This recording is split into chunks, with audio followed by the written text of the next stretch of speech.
You wake up one morning, check your mail, and find a letter that will change your life forever. The government has decided you're no longer a citizen of the country you've called home for a quarter century. Everything you've built, every relationship you've formed, every memory you've made, all of it now hangs by a thread. This isn't a dystopian novel. This is happening to real people right now, and what I'm about to share with you will shake your understanding of citizenship and legal rights to its core. Imagine spending 25 years building a life in a country. You've paid your taxes every single year, maybe started a business that employs local workers, sent your children to school, bought a home, celebrated holidays with neighbors who've become family. You've integrated so completely into the fabric of society that you barely remember your life before. Then one day, without warning, the government sends you a notice stating that your citizenship is being revoked. Not because you committed a crime, not because you lied on your application, but because of a technicality buried in paperwork from decades ago, or because of new interpretations of old laws, or sometimes for reasons that seem to defy logic altogether. This is exactly what happened to Maria Santos, though that's not her real name for legal reasons. Maria came to the United States from Brazil in 1998 on a student visa. She fell in love with an American citizen, got married, had 2 children who were born on American soil, and eventually became a naturalized citizen in 2000. She built a successful career as a nurse, working through the pandemic on the front lines, putting her life at risk to care for others. Her kids grew up knowing only American culture, speaking English as their first language, pledging allegiance to the flag every morning at school. Then in 2025, Maria received a letter from immigration authorities. They had discovered that when she first entered the country on her student visa, she had worked a few hours at a coffee shop without proper authorization.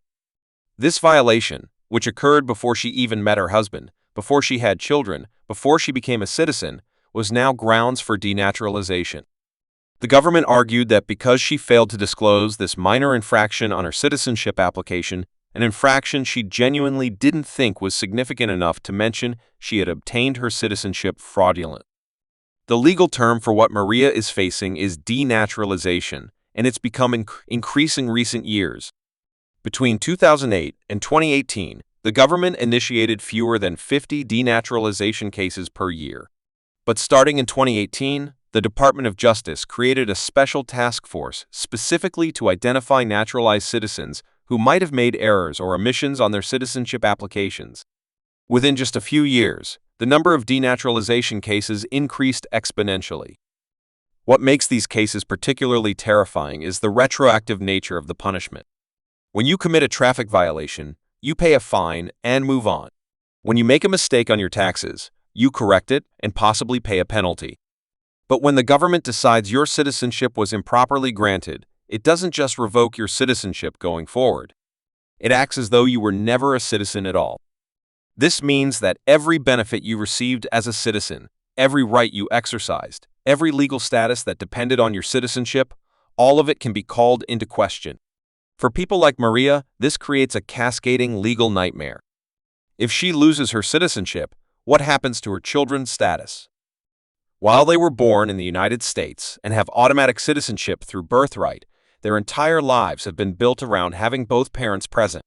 If Maria is deported, the family faces an impossible choice: split up, with the children staying in the only country they've ever known while their mother is forced to leave, or move together to a country the children have never lived in, abandoning their education, their friends, their futures.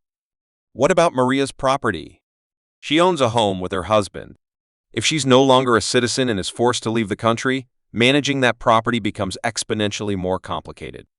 What about her retirement accounts, her Social Security contributions from 25 years of work, her professional license as a nurse?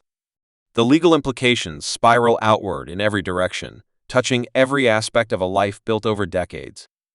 The grounds for denaturalization are broader than most people realize.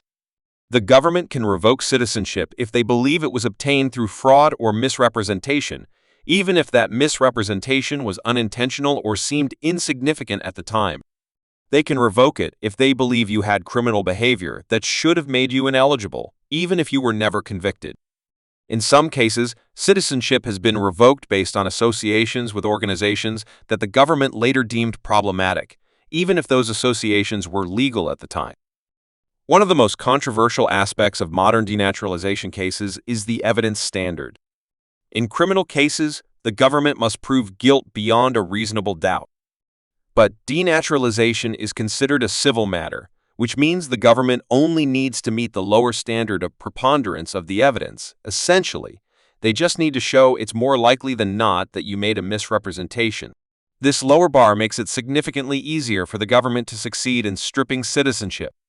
The process itself is grueling and expensive. Fighting a denaturalization case requires hiring specialized immigration attorneys who understand both citizenship law and the complex procedural rules that govern these cases.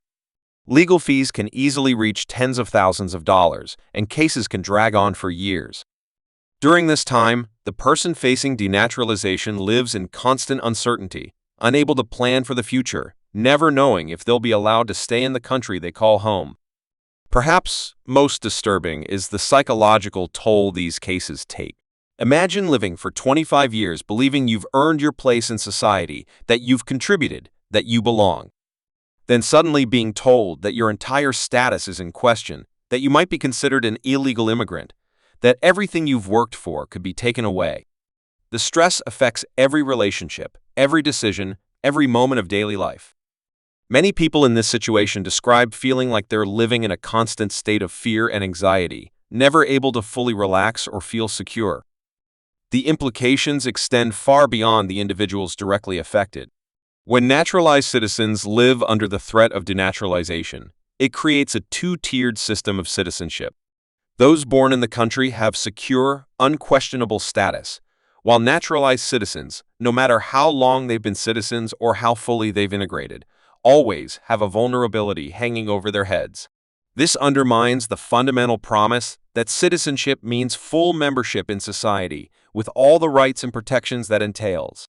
Legal experts have raised serious concerns about the constitutionality of aggressive denaturalization efforts. The 14th Amendment guarantees citizenship to all persons born or naturalized in the United States, and courts have historically been reluctant to strip citizenship except in the most egregious cases. But as the government has ramped up denaturalization prosecutions, the courts are being forced to grapple with questions about the limits of government power and the permanence of citizenship. There are legitimate cases where denaturalization is appropriate.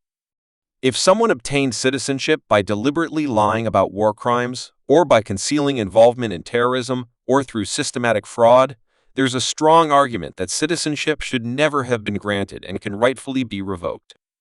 The concern is that the current approach casts such a wide net that it catches people who made honest mistakes, minor omissions, or technical violations alongside those who engaged in serious misconduct. What can be done to address this crisis? Some legal advocates are pushing for reforms that would raise the evidence standard in denaturalization cases, making it harder for the government to strip citizenship. Others argue for clearer statutes of limitations, so that minor issues from decades ago can't be used to undo citizenship. There are also calls for more robust due process protections, ensuring that people facing denaturalization have adequate notice, opportunity to respond, and access to legal representation. For naturalized citizens watching this unfold, the advice from immigration attorneys is clear. Keep meticulous records of everything related to your immigration history. If you discover any errors or omissions in your past applications, consult with an attorney about whether you should file corrections. Be extremely cautious about international travel, as denaturalization proceedings can sometimes be initiated when someone tries to re-enter the country. And perhaps most importantly, stay informed about your rights and any changes to immigration policy that might affect you. The story of citizenship revocation after decades isn't just about immigration policy or legal technicalities. It's about the fundamental question of what it means to belong to a country, and whether that belonging can truly be secure.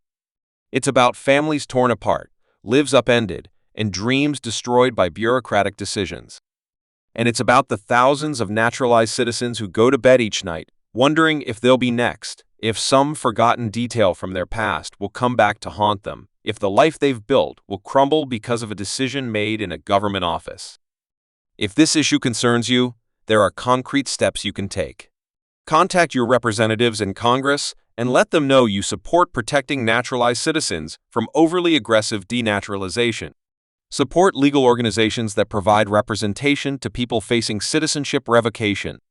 Share information about this issue with your communities, because awareness is the first step toward change.